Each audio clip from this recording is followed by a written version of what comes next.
Ahoj lidi, zdravím vás z Istanbulu, možná jste si všimli, že jsem bez brejlí,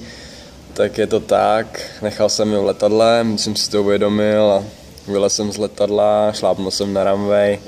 vlez jsem do přistaveného autobusu a pomalu se zavíraly dveře, tak jsem zjistil, že vlastně nic nevidím, tak jsem hnedka vyskočil z autobusu, naběhnul jsem do letadla, tam jsem s letuškama prohledal všechny 3 sedačky, kde jsem byl rozvalený cestou z Kolomba do Dubaje, jenomže hledej brejle bez brejlí, takže jsem samozřejmě žádný nenašel. Venku na mě už čekalo 50 lidí v autobuse, takže těm všem, co nestihli transfer kvůli Čechovi, co zapomněl brejle v letadle, se omlouvám. No a dopadlo to tak, že jsem byl odkázaný na ztráty a nálezy.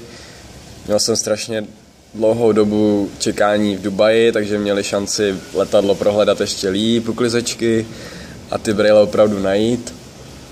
No jenže když jsem tam přišel, tak našli černý brejle, našli je v tom letadle z Kolomba do Dubaje, přinesli mi je, nasadil jsem si je, zjistil jsem, že jsou dámský a že skrz ně stejně prdek vidím.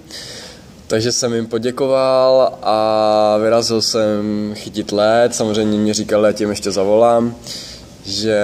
kdyby náhodou ještě předtím, než odletím, někdo je přines, tak by mě ještě s nima doběhli před gate, jenomže v Dubaji už to nemělo význam, protože vždycky, když jsem jim volal,